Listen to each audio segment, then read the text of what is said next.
Juseige.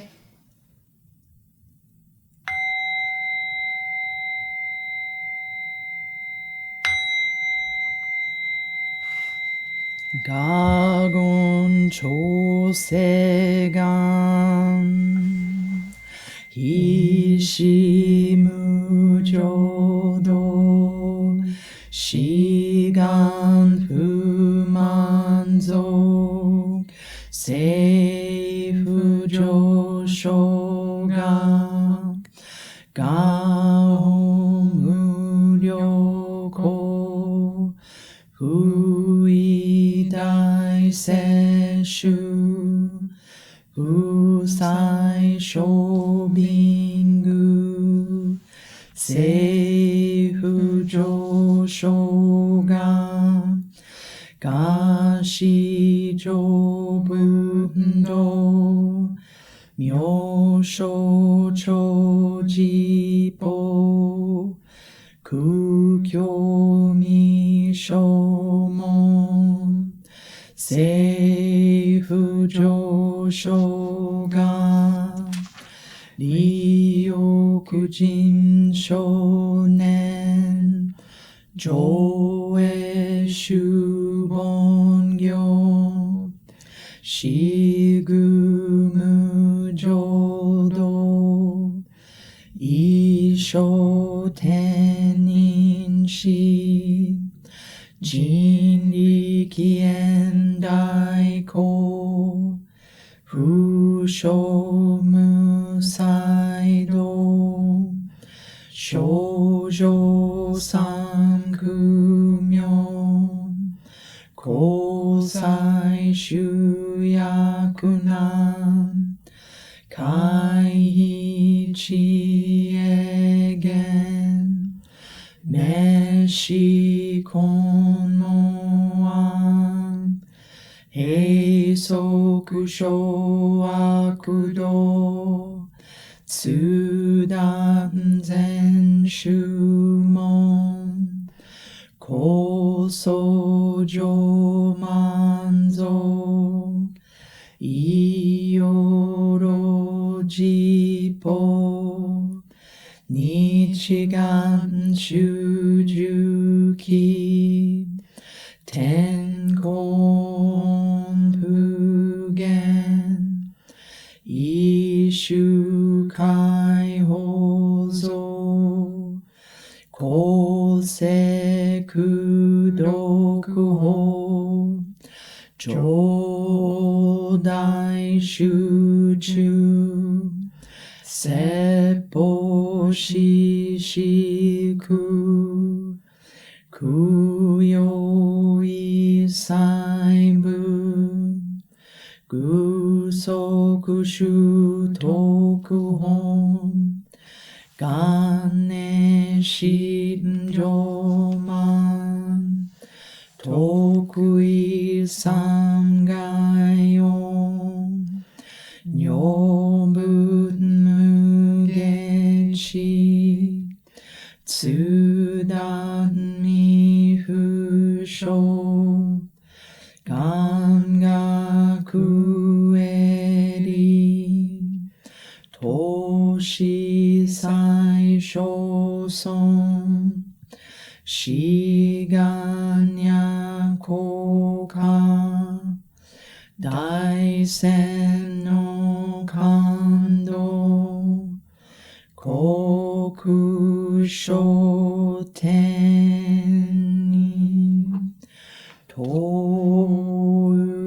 Touchin yo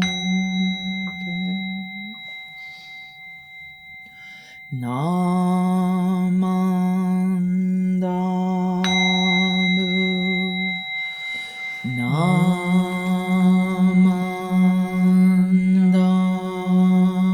Namandamu Namandamu Namandamu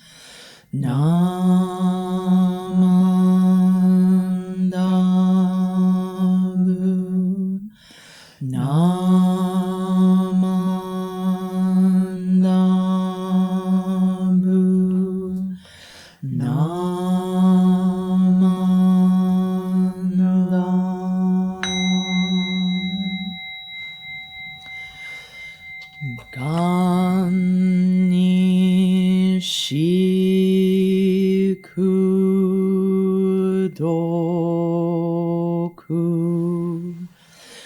平等生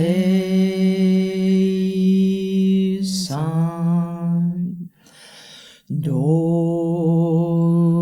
本母大心往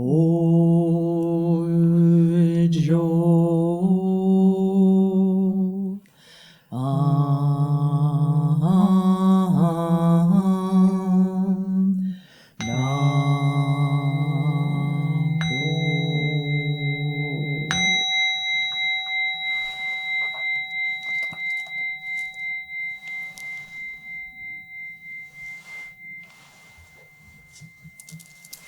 Namo Amida Buddha. Namo Amida Buddha. Namo Amida Buddha. Namo Amida Buddha. Namo Amida Buddha. Namo Amida Buddha. Namo Amida Buddha. Namo Amida Buddha. Namo Amida Buddha.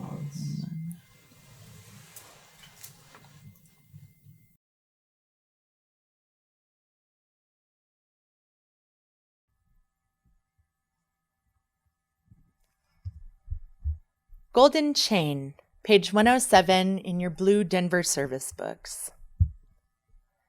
I am a link in Amida Buddha's golden chain of love that stretches around the world. I must keep my link bright and strong. I will try to be kind and gentle to every living thing and protect all who are weaker than myself. I will try to think pure and beautiful thoughts, to say pure and beautiful words, and to do pure and beautiful deeds, knowing that on what I do now depends my happiness and misery.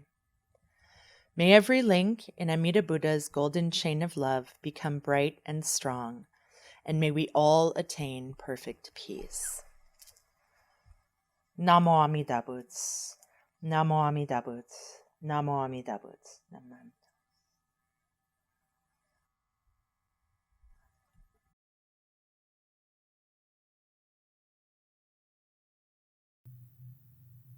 We'll now have our Dharma Talk for this summer service. Please join me in Gashua.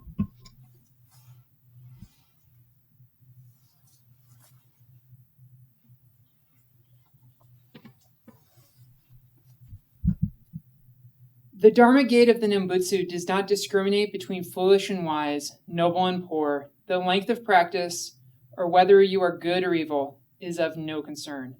If you simply realize firm resolution and unshakable and trusting, although adverse conditions may accompany the end of your life, with 10 utterances you will be born. It is a dharma by which foolish beings in bondage, though lowly such as butchers and wine dealers, in an instant transcend birth and death and attain Buddhahood. This must be called that which is for all the people of the world most difficult to accept.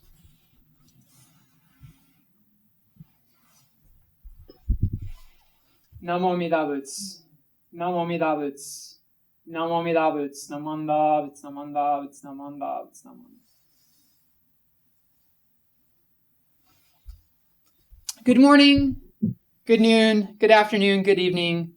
Welcome for whatever time you are watching this service. Myself, much like probably many of you, have been confused, shocked, outraged by the events which have happened over the last 2 weeks here in the United States, by the deaths that we've seen at the hands of authorities, but at the same time by the outrage from polarizing sides and basically our concerns over our self-reflection on whether or not we have issues with race. This hit me, myself, strongly as I had to look in the mirror and question my preconceptions over how I viewed and dealt with other people, whether or not I did things which were inherently racist. And I probably do. And that's kind of the nature of human being. And I need to improve. So in doing that, though, I also look to Jodo Shinshu, and I look to the faith structure which has given me so much and helped me understand who I am as a person. And so I went back to see, what did Shinran have to say about race? The answer is basically nothing. That doesn't mean he didn't have anything to say about inequality, though. during the time that Shinran lived in Japan, the concept of race was probably either non-existent or not something that was actually considered, because a majority of people within that society were of the same heritage and it was homogeneous.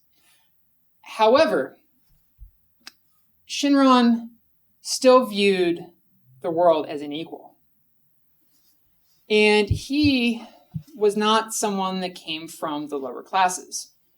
He came from a family of people in the government, what would later be considered of the samurai caste. And when he ascended Mount Hiei, he did that with the privilege that comes from that upbringing. It was very hard for a dirt farmer, a butcher, or someone that works with death to make that transition. But for him, as the son of a government official, this wasn't really that troubling. And even after he was sent out down from Mount Hiei with Honen and banished, he wasn't banished as a peasant, but instead he was carried with 2 attendants up into where he served his banishment. So, how is Shinran egalitarian, and how did he want to make equality for everyone? So, what I read today was from the Kyogo Shinsho, and this is Shinran's great work.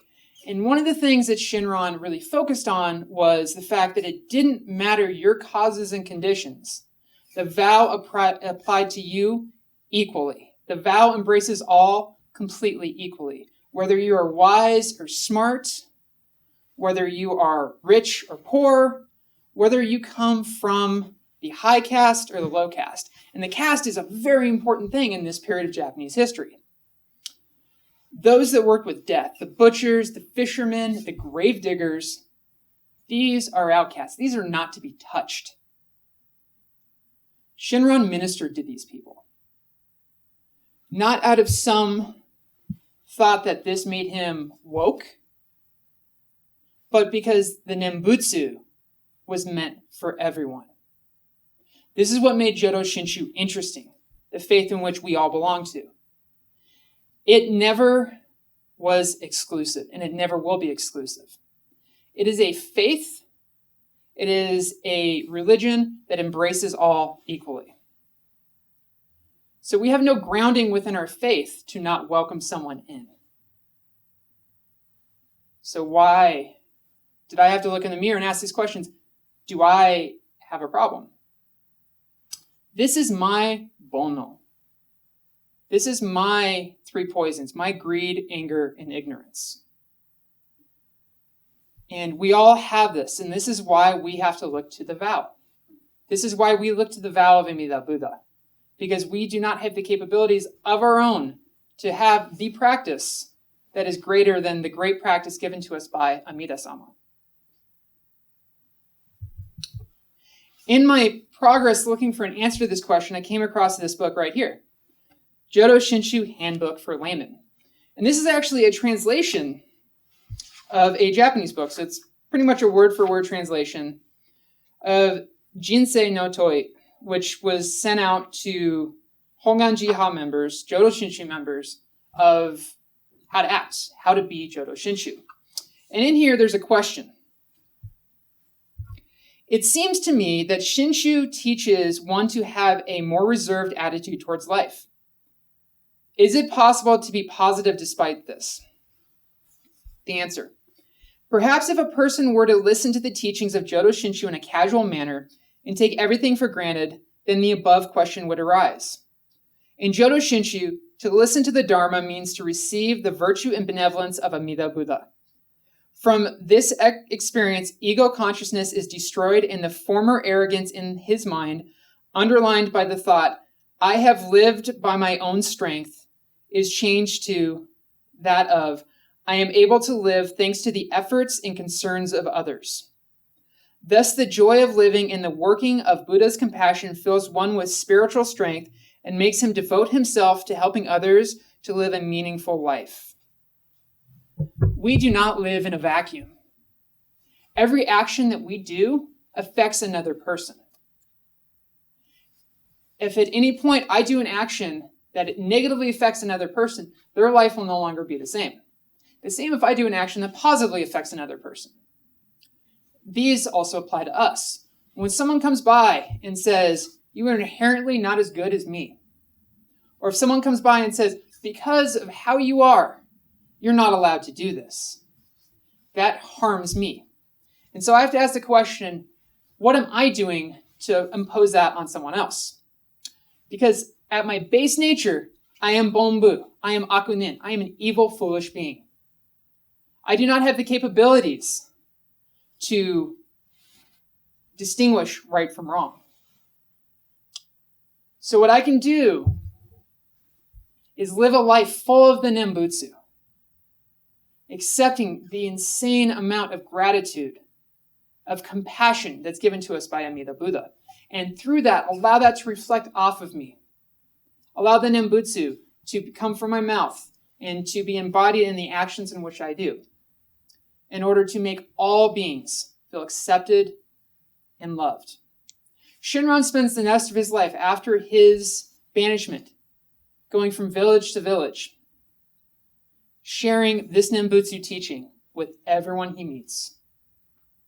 There's a story, true or not, that Shinran was so wanting to share this Nembutsu teaching that he came to the house of a drunkard somewhere in northern Japan.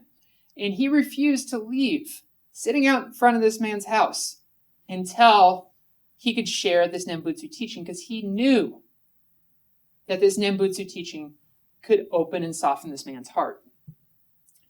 And the immense love shown by Amida Buddha towards us becomes the love that we want to share with everyone else.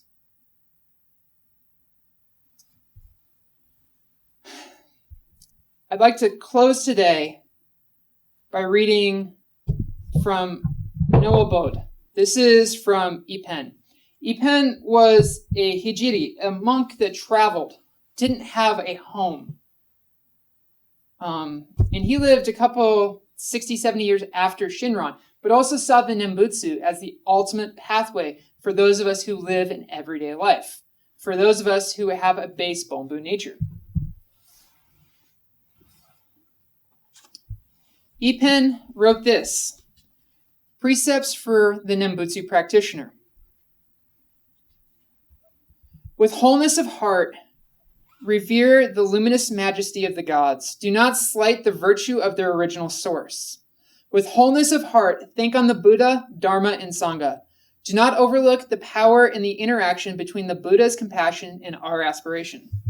With wholeness of heart, perform the practice of saying the name. Do not endeavor in sundry practices. With wholeness in heart, entrust yourself to the teachings you cherish. Do not denounce the teachings followed by others. With wholeness of heart, awaken the realization of sameness. Do not engage in discriminative thinking. With wholeness of heart, give rise to compassion. Do not be forgetful of others' sorrow. With wholeness of heart, disclose a gentle countenance. Do not manifest marks of anger and intolerance. With wholeness of heart, dwell firmly in humanity's insight. Do not arouse a spirit of arrogance. With wholeness of heart, discern the sources of impurity. Do not generate a mind that cherishes attachment. With wholeness of heart, contemplate the reality of impermanence. Do not awaken thoughts of greed and desire. With wholeness of heart, rectify your own faults. Do not revile others for their transgressions. With wholeness of heart, sport in the activity of transforming others. Do not be negligent in the practice for self-benefit. With wholeness of heart, fear the three low paths. Do not indulge yourself in evil acts. With wholeness of heart, aspire for the land of peace. Do not disregard the pain and the three dark courses. With wholeness of heart, be settled in the contemplation of birth. Do not become lax in the practice of saying the name. With wholeness of heart, hold the West in mindfulness. Do not divide your thoughts among the other 9 regions. With wholeness of heart, endeavor in the practice leading to enlightenment. Do not keep company with those given to amusement and pleasure. With wholeness of heart, follow the guidance of your good teacher. Do not leave matters to your self-will. With wholeness in our heart, let us work to make this dream of the Nembutsu shared with all. The reality of this world is that it hurts. Let's do what we can to make it hurt less. Let's do it by sharing the Nembutsu. Please join me in Gassho. Namo Amida Butsu. Namo Amida Butsu. Namo Amida Butsu. Namanda Butsu. Namanda Butsu. Namanda Butsu. Namanda Butsu.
Sachi